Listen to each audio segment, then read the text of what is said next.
Cast down the brothers of St. Odwig's. Only when they fall to earth will they realize they are not above us. Insist that St. Odwig's admit monks of all sexes and races into its ranks, or tell them to peddle their poison elsewhere.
I don't know if what the Fae say about these stones is true, but if it is, well, this is just too good to not save forever.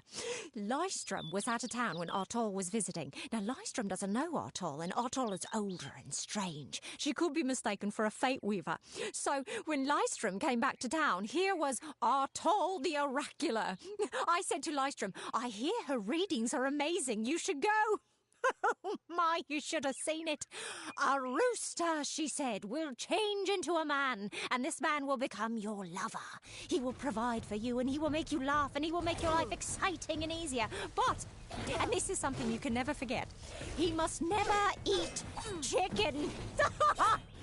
And once in a while, he will need to peck at things on the ground, and every morning at the break of dawn, you'll hear a loud cry from him.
May your hollow gods keep you, mortal. I am called Airy. Your face is new to me. You are different from those in Gorhart. They amuse me, and I strive to learn all I can from them. Have you come to ask about the Tuatha? I can offer only what I know, and hope it will suffice. I wandered the forest for many seasons, listening to lore stones of the great ballads. Before that, I dwelled in the gardens of Issa. I prefer the quiet of this village, the mirth of the witless.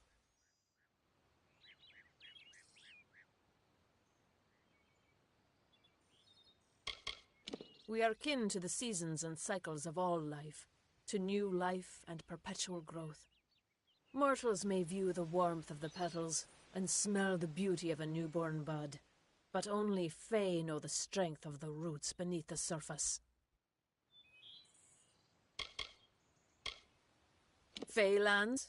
Yes, I've heard these words before, but do not understand their meaning. There are only Fae, and there is only land. I do find all main sentiments so charming.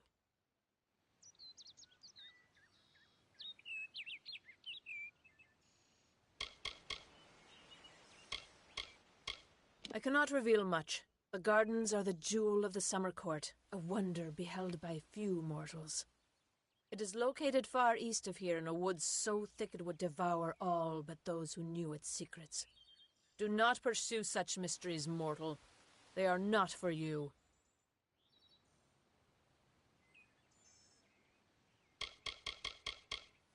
I adore every sad soul in the village, even stubborn Herc with his tender heart, and drunken old Arnick.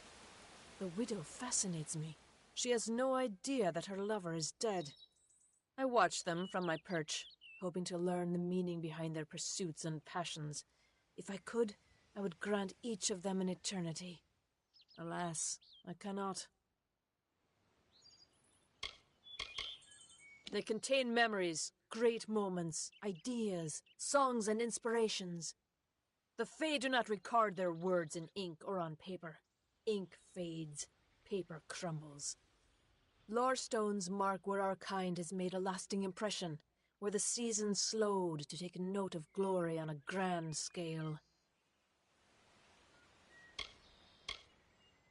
I find them so interesting, from their vestments to their odd habits and demeanors. Just yesterday I saw a monk from the Almain mission sneaking through the underbrush. Strange creatures you are. Strange, but glorious.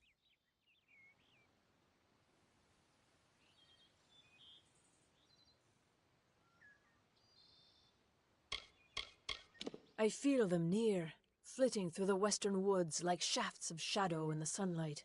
What could have brought them here, I wonder? The Tuatha do not trouble themselves with easy prey. If they prowl these woods, it is for worthy quarry.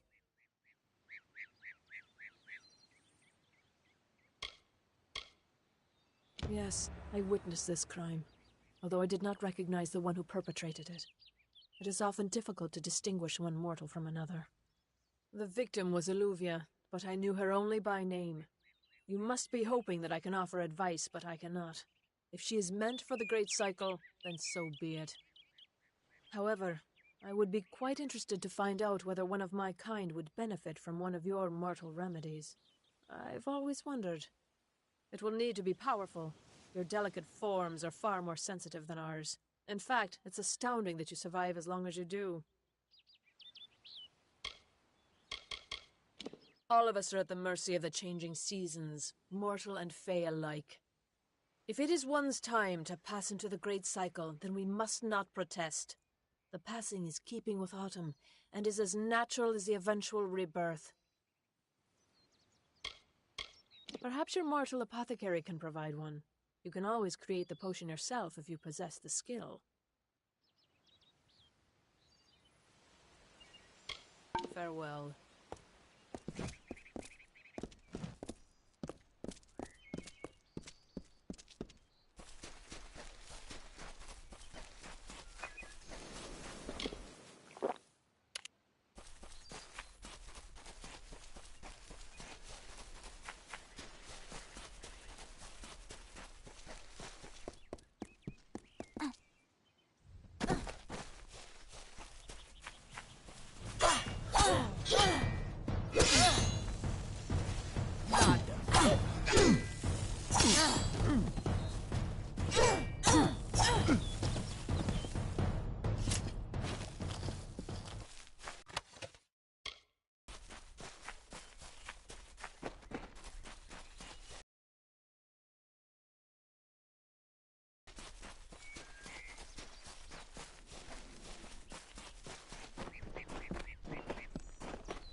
What do you want?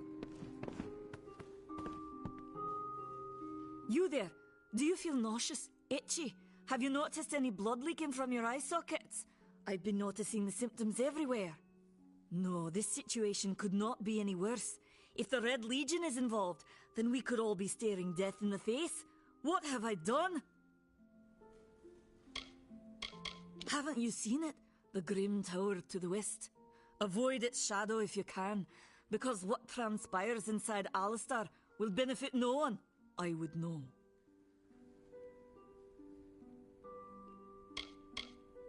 I have seen many conflicts unfold, but never have I seen one in which the fates of so many are at stake.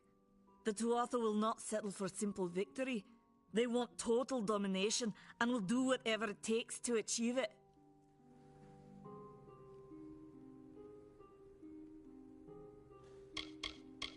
For years I dabbled in alchemy, healing, divination and transmutation. All of that seems frivolous now, what with the war looming over us.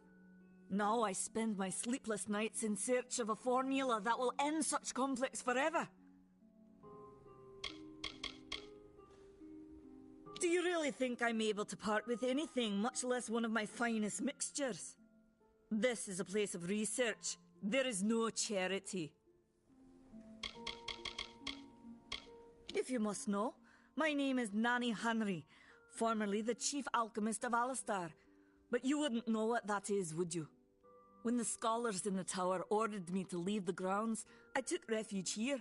The Almain are a private people, keen to keep to themselves, like me. Bandits, ruthless and well organized. The Red Legion is reaping many rewards by preying on vulnerable Almain settlers traveling east. Long ago, these villains confined themselves to the coast, but recently they've moved inland to avoid the war. Now they're our problem. They are the Undying, the corrupted roots. Their existence is an abomination. Everything in Amalur exists for a particular reason, except for the Tuatha. They're not meant to be. I'm sure I have a vial somewhere in this cottage, but I do not have the time to search for it. I'm sorry.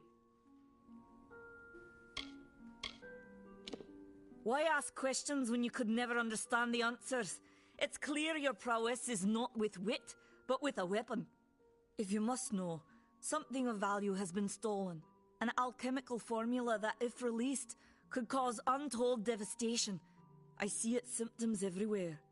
Only my apprentice, Karth, and I knew of my work on the formula, but he's gone missing as well.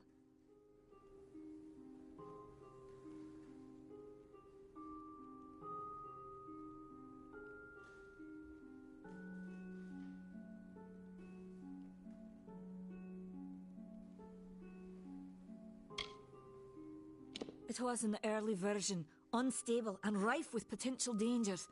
My hope is to develop a weapon that the Alfar can bring against our common enemy, the Tuatha. To say more would be to reveal my secrets. All I can say is that it involves lesions, goiters, and a good deal of pus. His name was Karth Hilfred. I found him one morning outside my door, picking through the ember eyes. I was impressed how well he knew his way around a plant. I've never seen one so eager to learn. I do not deserve such goodwill after what I've engineered. If disaster occurs in Odorath, it will be on my head. I'm not sure where Karth may have gone, but I knew that before he came to me, he found shelter in the ancient chambers of Agnurfar Hall, an Irathi ruin east of Gorhart. Once you've ensured Karth's safety, you must learn what's happened to my formula. When you do, destroy it. It's the only way to keep us safe. The villagers believe it's haunted, but I have a feeling that's a ruse devised by the Red Legion. They mean to terrorize these people into submission, and it's working. I fear for his life. Karth was gifted in a way that I've witnessed in only a select few. If the Red Legion has him, there's no telling of how he'll be treated. He always spoke of his time as a wastrel living in the abandoned halls of Agnor Farhall, the Arathi ruin. People say it's haunted, but people say many things. Farewell.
Welcome.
Peaceful enough, if it's peace and quiet you like.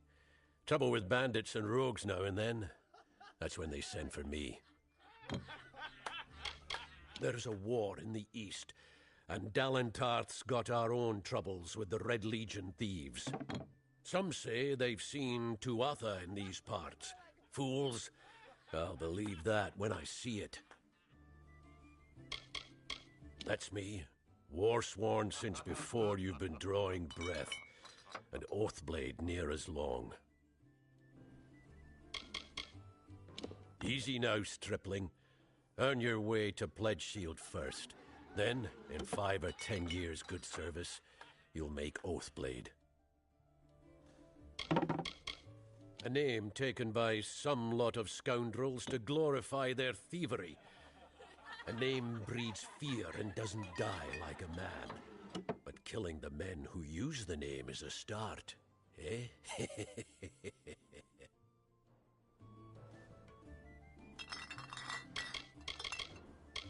They're unlike any Fae you've ever seen.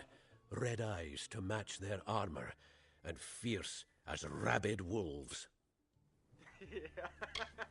What have you been living under? We've been at war with the Tuatha for 15 years. Fae are folk, but not mortal folk. They're not concerned with the things we mortals are. Some may try to color it with fancy words, but we're warriors for hire, the best in these lands. You'll find those who have taken the oath are held in the highest respect all over Amalur. You could head straight to Shieldring Keep and pledge your sword. Might work, but a commendation from me would carry a lot of weight. To earn it, you must do something commendable. There are 2 brothers, scoundrels of the Red Legion, named Osgar and Medgar Krast. Bring me proof you've dealt with them. I'll pay in coin and my good word.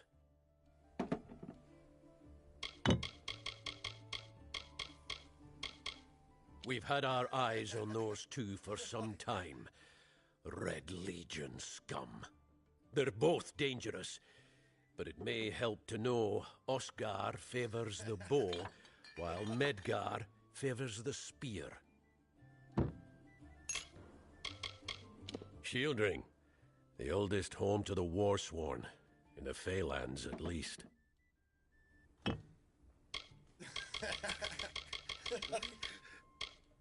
We're fighters for hire. There are none better with steel, swinging it, or shaping it, and none held in higher regard. Osgar hides somewhere in the woods north of here. Medgar was last seen east of his brother's camp. Bring me their Legion daggers, and I'll pay with coin, and a commendation to join the order. Right then. Come on over.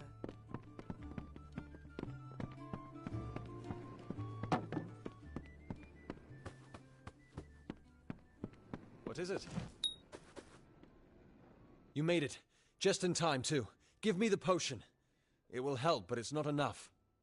Someone must go to the Fae and explain what happened here. One small misunderstanding and we'll no longer just be strangers to the Fae. We'll be enemies. She is a member of the House of Ballads, the legendary court of Fae heroes. They are warriors without equal, with centuries of glory to their names. If one of their own was killed by a mortal, the House of Ballads and its king would bring a fierce vengeance upon us. Gorehart would be a ruin by day's end.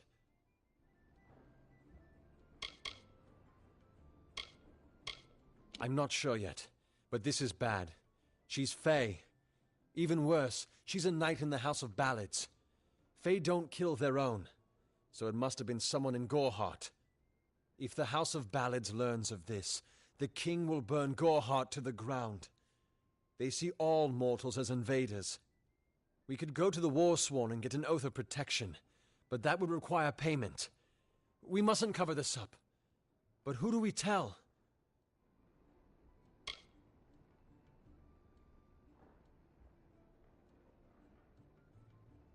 You're turning out to be very helpful, my friend. You have my gratitude. I'll see to it that you're honored. Rumor says that the House of Ballads has its headquarters not far from here, in Glendara to the northeast. Try to gain entrance if you can.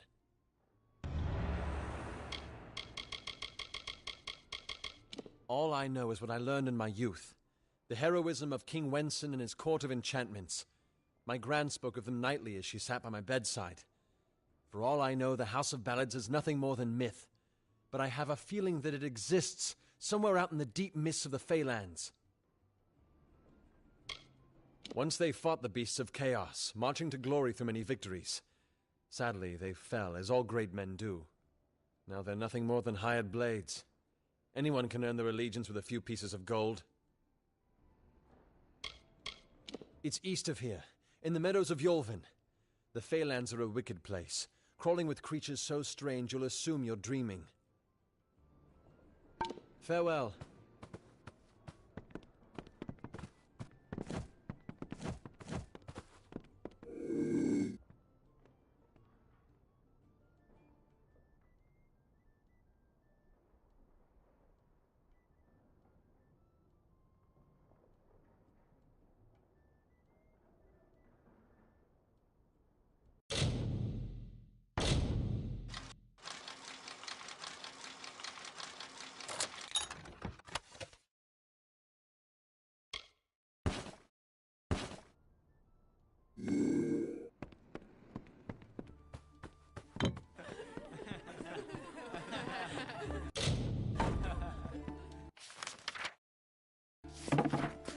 Hi.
I have a secret to tell you.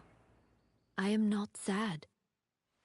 When I was a girl, my father used to tell me that when you grow old with someone, you tie your fates together and create a pattern that is part yours and part theirs. My father said that this is why when an old person dies, their partner is never far behind. But I do not feel that way. I feel free.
What you doing down here? Don't you know Agner Farhold is haunted by the spirits of the Arathi? So, are you foolish or just stupid? Not much is known about the fabled beings of Order. They abandoned this world long ago, leaving ruins such as this as a testament to their glory. I hope that by spreading tales of spirits and boogeymen, they could prevent the curious villagers from exploring too deeply. One can always hope. I'm skilled in alchemy, but it has never brought me riches or respect. The only way I will ever find glory in this life is as part of the Red Legion. She, like so many others in Goreheart, is prone to ignorance. She sees what she wants to see. I am her dutiful apprentice, and she is the wise mentor. Her whole life is a lie, she tells herself. They're very careful about whom they allow into their ranks, and they were resistant about my membership at first. At least until I told them about Nanny. Her discovery will fetch a high price in Rathir, and could even decide this misbegotten war. Still, that is no concern of mine. I simply want to be one of the Red. Oh, I see. The Twisted Gnome has found herself a champion. How delightful. Nanny always was a fool. So immersed in her work that she failed to see the deception before her very eyes. The Red Legion has her formula, because I gave it to them. At this very moment, they are moving crates of it eastward towards the city of Rathir, where they will fetch a high price. Poor Nanny. So trusting, so pathetic. Of course she can never learn of my ruse, can she? I'm sorry. No choice.